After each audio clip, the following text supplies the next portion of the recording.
Can I just show you something? Let's just do it this way. Can we play Natalie Portman? Natalie Portman is super upset. I'm going to show you some breaking news about the man she's crying over. But here's Natalie Portman. What's going on in our country right now is absolutely horrific with what the federal government, Trump's government, Kristi Noem, ICE, what they're doing is really the worst of humanity. And then we also have the best of humanity for the way people are showing up for each other in community and Americans coming out to support each other and protect each other and fight against injustice. So I could not be prouder to be American right now by the way the Americans are acting. And I could not be sadder to be American right now with the way the government is behaving. Sorry, I'm getting a little emotional because it's really been, it's such a horrible day. It's been a horrible week. And it's very joyful to be at a film festival and in a creative community celebrating film together. But what is happening in our country is just obscene, and what Trump and Kristi Noem and ICE are doing to our citizens is, and to undocumented people is outrageous and needs to end. Okay. No one gives a shit about Natalie Portman's political opinion, but she's representative of these far left loons, the Karen Intifada that we've been watching in Minneapolis. And that was after we learned about the death of Alex Pretti on Saturday. She managed to gin up some tears. She's an actress, so yeah. Over this guy, because he was just like this poor innocent guy. And the left won't even really, they're not even loving the term protester for him. It's like, they're basically calling him like a good Samaritan, just directing traffic. He was interfering with a federal law enforcement operation. He was not directing traffic like, hey, watch out for the federal officers. He was like, yeah, right this way if you want to block ICE. He was obviously an agitator, an anti-ICE agitator. That's been really clear. We, of course, have reported that here at the MK Show and on AM Update. And now we get this report from CNN. It just hit right before we came to air. And it is the headline from CNN in a piece by Jeff Winter and Priscilla Alvarez is Alex Pretti broke rib in confrontation with federal agents a week before death, sources say. I'll give you the highlights now, and then we're bringing on Ruthless to react. Federal immigration officials or officers have been collecting personal information about protesters and agitators in Minneapolis, sources told CNN, and had documented details about Alex Pretti before he was shot to death on Saturday. It is unclear how Pretti first came to the attention of federal authorities, but sources told CNN that about a week before his death, he suffered a broken rib when a group of federal officers tackled him while he was protesting their attempt to detain other individuals.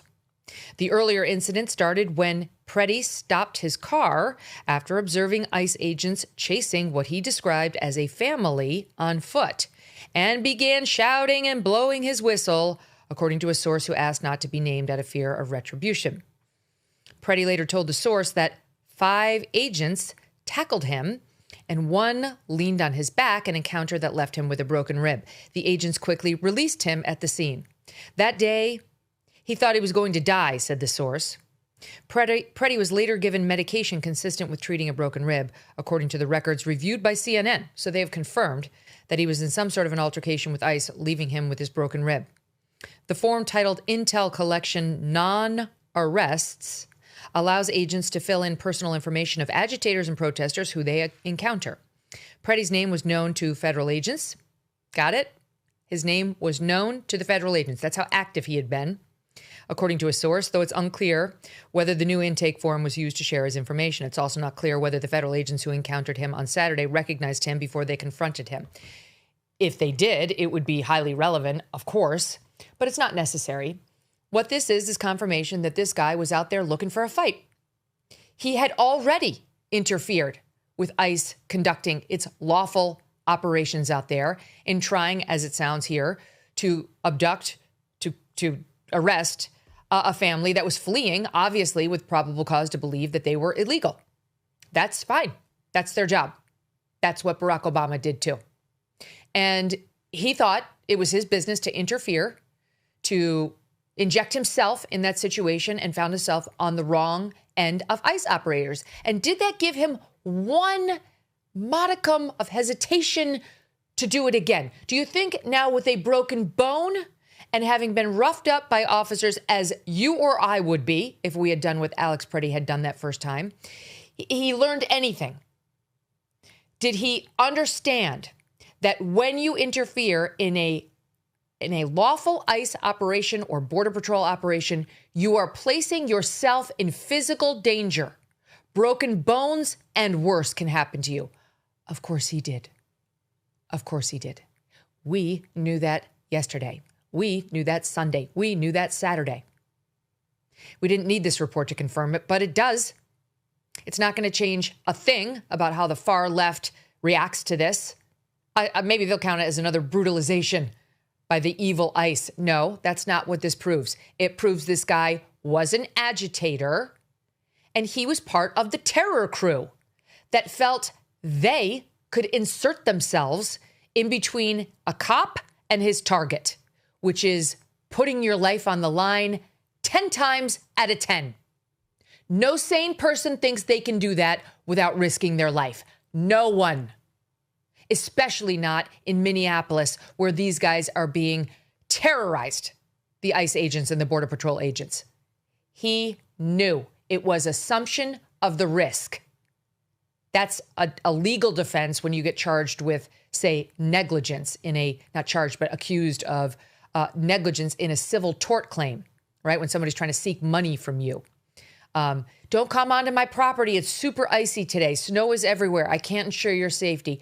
I see the snow. I see the ice. I'm going to come anyway. I have special boots. I'll be fine. Slip, fall, lawsuit for negligence in maintaining the property in an unsafe way. Defense, you assume the risk. It was disclosed. You knew about it. You came anyway. The defendant wins that case. But it is a concept in the law that relieves a defendant of a legal burden. And it applies, in theory, in a criminal case, too. I mean, it's basically a self-defense case. But my point is simply, this guy knew very well, what was going to happen to him if he, yet again, injected himself in the middle of a Border Patrol enforcement operation. But he did it anyway. I'm not shocked.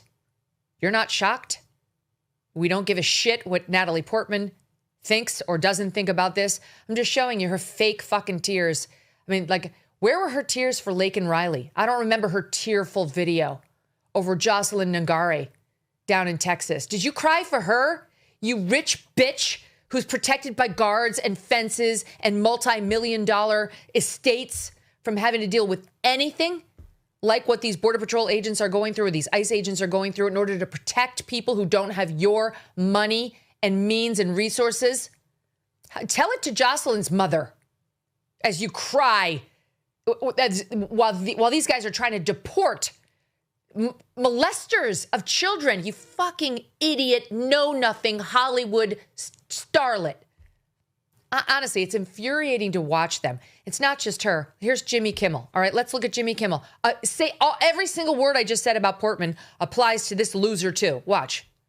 And to the people of Minneapolis, to the Pretti family and the Good family, and these people who were looking out for their neighbors, we want you to know that we are with you and you are not alone.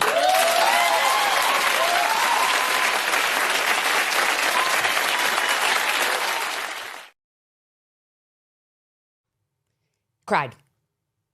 He cried. Where were his tears for Elizabeth Medina, a young teenager who lived in Texas and Houston when an illegal went into her home, possibly to burglarize it, saw her and brutalized her to death? Her mother found her dead in the bathtub when she didn't show up to a parade later that day. Here she is in her cheerleading uniform. Do you remember Natalie Portman crying for Elizabeth? I don't remember. By the way, the guy pleaded guilty to her murder and could still potentially get out on parole in 30 years, and he's a young man.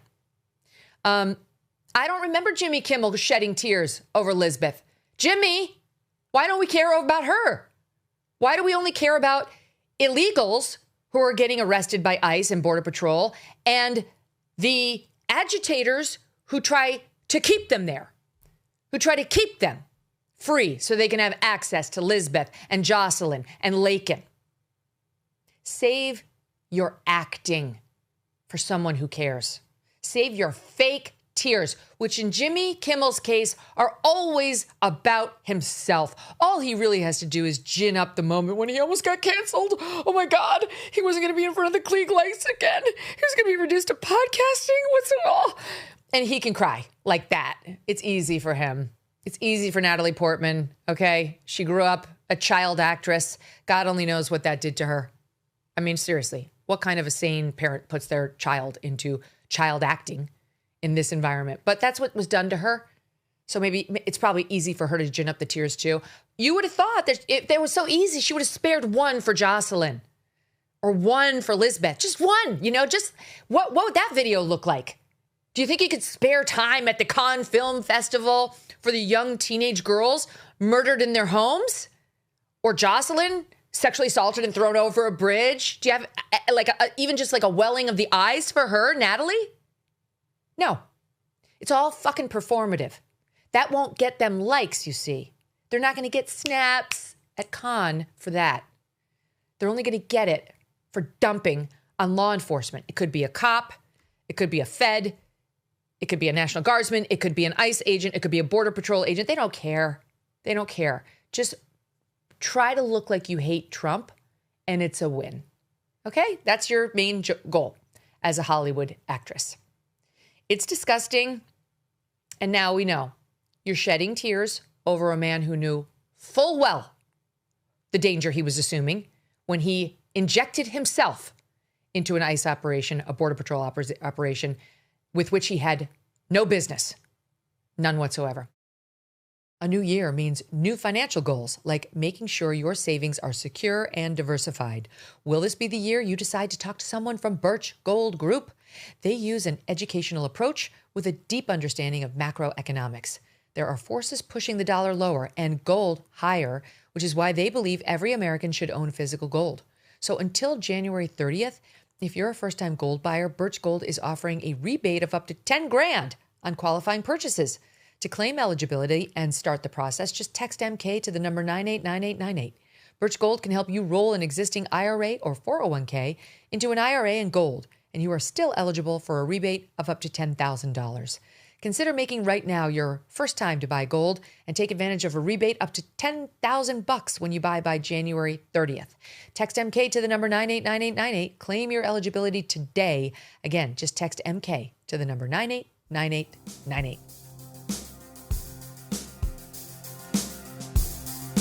Thanks so much for watching. If you like what you just saw, hit the subscribe button for more clips and full episodes.